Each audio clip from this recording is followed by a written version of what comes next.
Hello,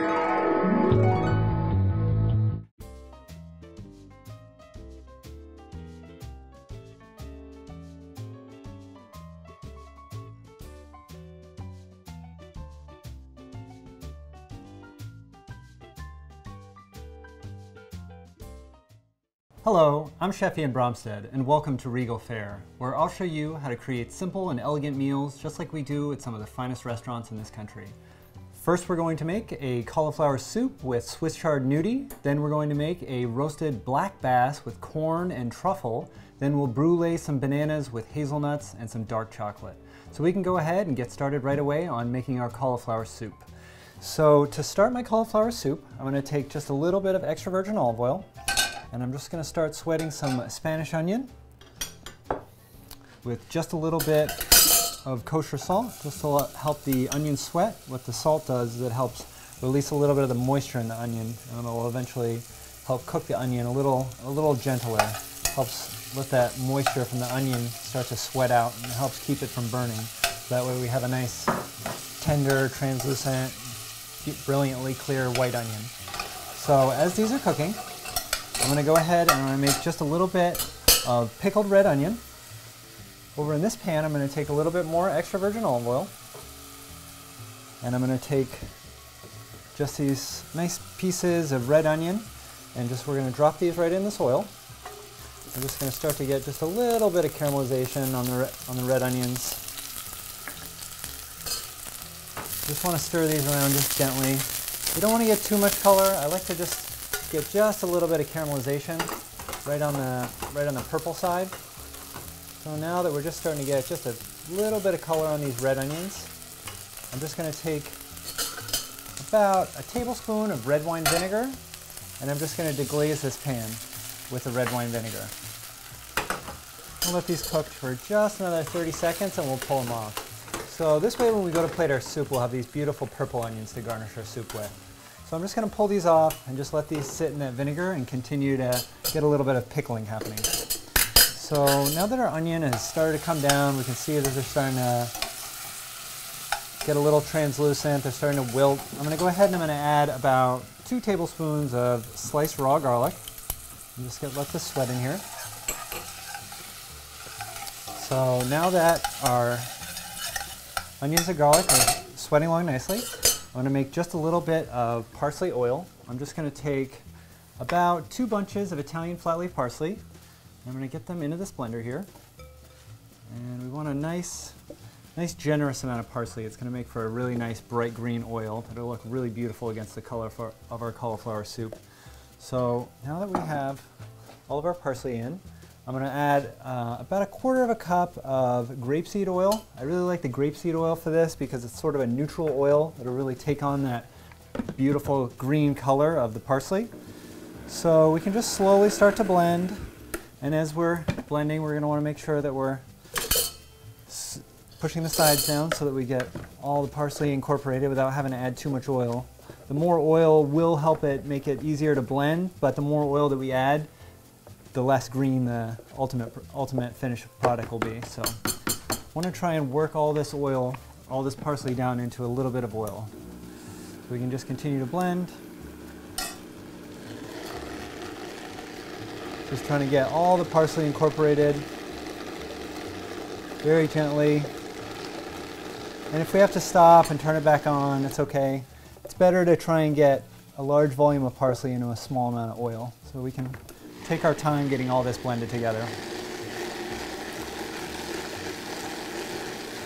So as that's blending, we can see now that our onions and garlic are nice and translucent, they're nice and sweet and tender. So to this I'm just going to add about a pint of chopped raw cauliflower. And we're just going to stir all this together. So now that all these onions and cauliflower are mixed together, I'm just going to add about a cup of heavy cream. It's going to add a real nice richness to the soup. And then we can add just enough water just to cover. We can let this keep simmering and go back to our oil. So now that our parsley oil is at a nice thick green paste, we can really let this go. Now the idea here is that we want to kind of get the parsley hot inside the blender, because what that's actually happening is it's actually starting to cook the parsley, and when we go ahead and we cook the parsley in the oil is going to take on this beautiful green color. So just a little more blending. Just a little more. So now that we have our parsley and oil thoroughly combined, and we're starting to get just a little bit of heat from the parsley oil, we can see that there's little wisps of steam coming out of here. So that's good. We want that. We want the oil to start to get hot in the blender before we transfer it to this pot here. So now that we have all of our warm, beautifully bright green parsley puree, we can go ahead and we can just get this right on a burner. And we can just start cooking this. So the idea here is that we want to bring this up to about frying temperature, almost about 300 degrees. So we can just continue to cook and stir this. Get this out of the way.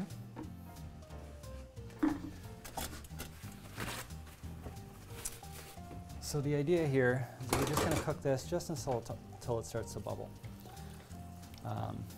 Shouldn't take long. We don't want to cook it too long. The idea is we want to cook it quickly so that it retains that beautiful bright green color. We can just continue to cook this. And now, next we can start making our Swiss chard gnudi. So for our gnudi, I'm going to take about a half of a cup of ricotta cheese, about, let's say, 3 tablespoons of grated Parmesan Reggiano cheese, let's say about 1/3 of a cup of chopped Swiss chard. So now that we have these things together, we can season this with just a little bit of kosher salt, a little bit of ground fresh nutmeg, and a little bit of cracked black pepper. So we can see our parsley oil starting to fry nicely over here. So this is just about ready. You can go ahead and shut this off. We can start to see that we're getting a beautiful bright green color in here. I'm just going to let this sit here. Just continue to stay hot for just another few moments. So now that we have our ricotta cheese, our Swiss chard, and our Parmesan Reggiano cheese together, we can beat 1 egg into this. So we have our 1 egg in here. So now that we have all of this egg incorporated into our gnudi mix, we can go ahead and we can add just a little bit of all-purpose flour. So now that this is thoroughly combined, I'm just going to take just enough all-purpose flour just until it will start to form a dough. Ideally, we want to add the least amount of flour as possible because that's going to leave the delicious flavor of the cheeses to come through, and the flour is just really here as a binder just to keep the finished gnudi as a nice finished product. Just a little more flour here. And now we have a nice thick gnudi dough that we can roll into a little ball. So now that we have our gnudi dough completed, I'm just going to go ahead and I'm going to take this and I'm just going to take a nice little spoonful. I'm just going to drop this right into this boiling salted water over here. So I'm just going to let this poach nice and gently, simmering. Simmering water is good. So we're going to let our gnudi cook for another 2 or 3 minutes just until it starts to float. We're going to strain our parsley oil through a coffee filter, and then I'm going to let this cook for about another 10 or 15 minutes just until the cauliflower is tender. Then we're going to blend it. So we're going to get this all cleaned up and we'll come right back to start working on our sea bass. Welcome back. So we're going to go ahead and we're going to start working on our black bass now. So to make our black bass, I'm going to start by making just a little bit of corn puree.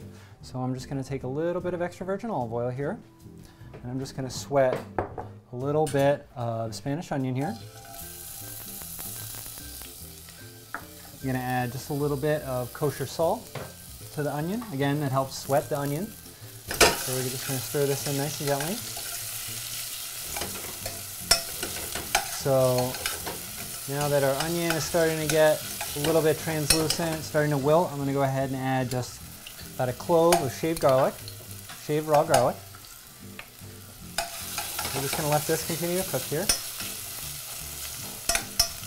So I'm going to make just a little bit of truffle vinaigrette. So I'm going to take just a little bit of this black truffle here. This is just a little bit of black chopped truffle. This has actually become something that's becoming more readily available these days. A lot of grocery stores have some sort of truffle product. This is just a chopped black truffle in olive oil. So I'm going to add about a tablespoon of the chopped black truffle. I'm going to add about a teaspoon of raw minced shallot. Come back here, check on our onions. Almost ready here. So now that our onion and garlic has come down just a little bit, I'm going to go ahead and I'm going to add, let's say about a cup and a half of raw shelled corn. All I did was peel the corn out of the husks and then just cut it right off the cob. So we can just let this cook in here for just another minute. And then to finish our black truffle vinaigrette, I'm going to take just a little bit of freshly squeezed lemon juice, a little bit of ground black pepper, and just a little bit of extra virgin olive oil. So now we have our black truffle dressing ready. We can take a look at our corn here. Now that our corn is starting to take on some of that delicious flavor from the onion and the garlic, I'm just going to take just a little bit of plain water and I'm just going to cover this corn with it. I'm just going to let that continue to cook for just a few moments, just until the corn's cooked. So now we can start working on seasoning our black bass. So I have a beautiful little piece of black bass here. I'm just going to season it with just a little bit of salt and ground black pepper, both sides. So now that we have our fish seasoned, I'm just going to take just a little bit of extra virgin olive oil here. I'm just going to lay this fish right down in this olive oil. I like to cook my bass in a pan that's not too hot, because you'll see what's starting to happen already is the skin is starting to curl up. So I don't like to drop my bass into a pan that's really hot. I know a lot of people like to cook their fish at a really high temperature to start, but I like to start it kind of slow. We have a non-stick pan. We shouldn't run the risk of sticking, so I want to cook it nice and gently. So now that our bass is cooking nice and gently, our corn is cooking nice and gently. So we just want to cook this corn for just a few moments. We just want to let the corn come to a nice tender texture. We don't want the corn to be too crunchy still. We just want it smooth enough so that when we go to puree it, it'll be nice, smooth, and creamy. Almost ready, just another few moments here. So we can see that our bass is starting to curl up just a little bit. That's okay.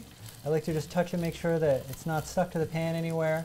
And now that we're starting to cook, we're starting to get a little sizzle. I'm just going to apply just a little bit of pressure right on against the flesh of the fish so that we get a nice surface contact with the skin of the fish and the oil so that we get a nice crispy skin.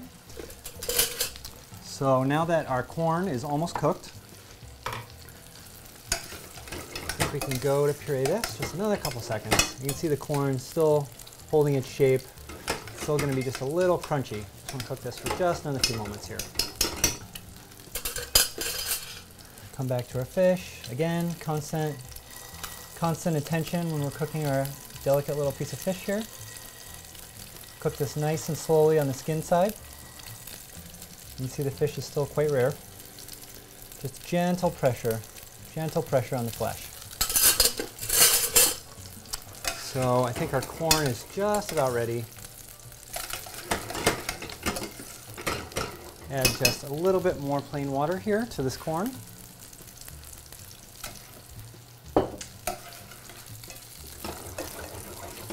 I'm going to go ahead and slow this fish down just a little bit more.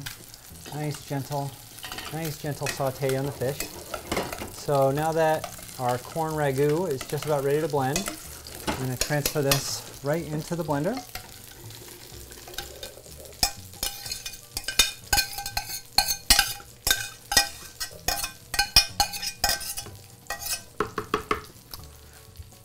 And we can just puree this up to a nice smooth consistency.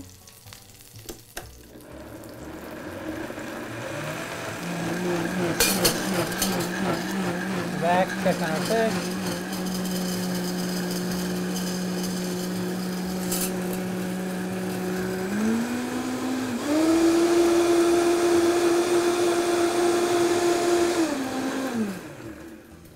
So now that our corn has been completely pureed, I'm just going to transfer this corn puree right in here. So now we have this beautiful, nice light yellow corn puree. So now that we have our corn puree ready, I'm just going to add about a cup of this raw corn right to the corn puree. We're going to make a little creamless cream corn puree. So I just want to cook this corn in the puree, the whole kernels of corn in the puree for just a few moments, maybe 1 or 2 minutes, just to cook the corn just gently. Now I can see that our bass is just about there. Go ahead and just turn off the heat. The residual heat in this pan will cook this very nicely. Just want to make sure that, again, we're keeping a nice delicate pressure right on the surface of the skin, or the surface of the flesh. We continue just to cook like that. And now that our corn is just about cooked here, I'm just going to go ahead and I'm going to add just a little bit of these beautiful red radishes here. A little bit of these fresh green peas, green English peas. I just blanched these peas. I just took them out of their shells and blanched them just for about 10 or 15 seconds, just until they're nice and bright and green. A little more peas. So we have this beautiful corn ragu here. So now we can go ahead and we can start to plate. So I'm just going to take a nice, generous amount of this beautiful corn ragu here. Beautiful with the color of the radishes and the peas. I really love the yellow and the red and the green here.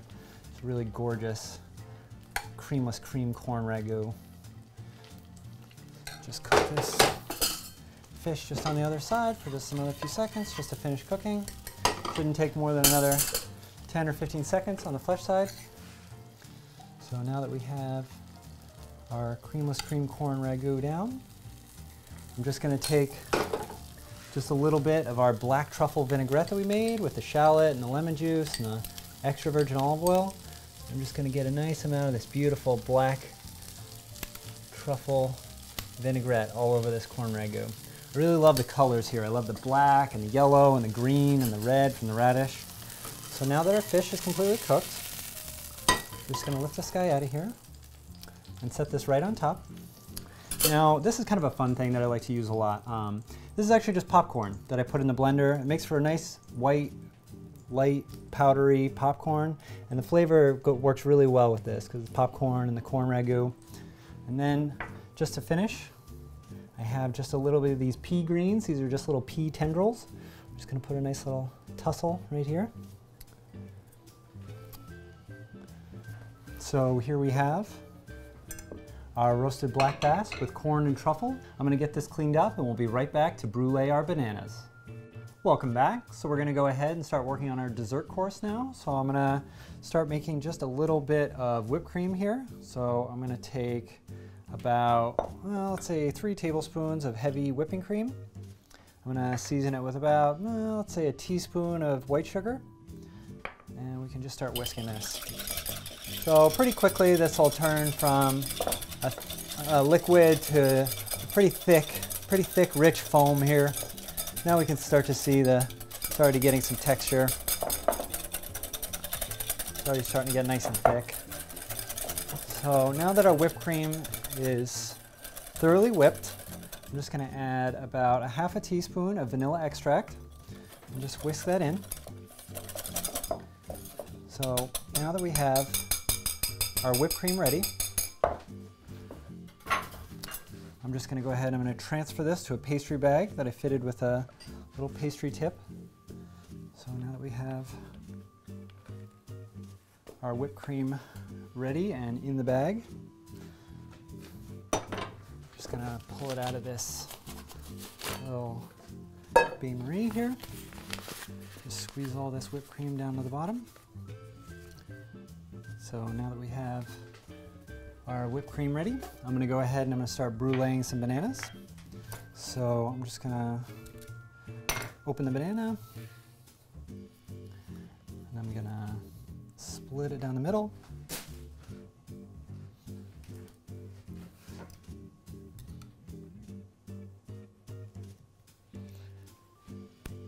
I'm just going to trim off the ends, make them a little more square. And then just cut this right in half. Maybe cut a little off this end too. So now that we have our bananas cut, I'm just gonna line them right on this plate here. So now that we have our bananas sliced, I'm just gonna take a little bit of white sugar. I'm just gonna put a generous amount of sugar on top of these bananas. We don't wanna go too much, but we do wanna have enough so that we'll be able to brulee these. So now that we have all the sugar on the bananas, I'm just gonna take our blowtorch, and I'm just gonna start by melting the sugar so we can go through and get all the sugar melted, and then we can go back and get some nice caramelization.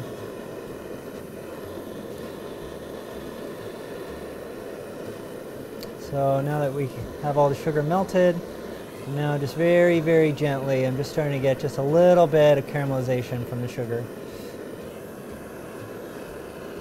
I really love the crispy texture that the bruleed banana is going to have, and I really love a little bit of extra sweetness on this. I really love the flavor of the caramel with the banana. So now that we have all of our bananas bruleed, I'm going to take just a little bit of this melted chocolate here. So I just have about 2 ounces of dark chocolate that I melted with about an ounce of heavy cream and about a teaspoon of white sugar. I'm just going to take a little bit of this chocolate sauce, put a nice little pool here on the plate, and then I'm just going to drag it across the plate. Just make a little bed for the bananas. So now that we have our bruleed bananas, I'm just going to go ahead and get these bruleed bananas right on the chocolate sauce. This last banana down. And we can take some of our whipped cream, get this right down to the bottom. Now that we have our whipped cream here, we can just go ahead and put a bunch of dots around. I really like the flavor of the chocolate and the whipped cream and the caramelized bananas. I think they go really well together. So I have here just a little bit of toasted and chopped hazelnuts. I'll just put those around. I really like the textural crunch that the hazelnuts have, and I really like the flavor of the hazelnuts. I think they go really well with the chocolate and the bananas. Chocolates and hazelnut and bananas are some of my favorite flavors. And then I'm just going to take a few mint leaves here and just put these all around. Really nice light dessert, you know, it's no real starch or anything, so it's very, very nice and light. Really like that. So here we have our bruleed bananas with hazelnuts and dark chocolate. I'm going to get this cleaned up and we'll be right back to present the rest of our dishes. Welcome back. So we're going to go ahead and we're just going to finish up our cauliflower soup. So all I did was I just pureed our cauliflower soup and just passed it through a strainer so it's nice smooth consistency. So I'm just going to put a nice generous amount of this beautifully creamy cauliflower soup right here in this bowl. I'm going to take just one of these Swiss chard nudis that we made, just drop it right in. And then I'm going to take just a little bit of our parsley oil and just drizzle it around. Beautiful green, looks great against the white soup. And then just take just a few of these pieces of pickled onion and just place these around.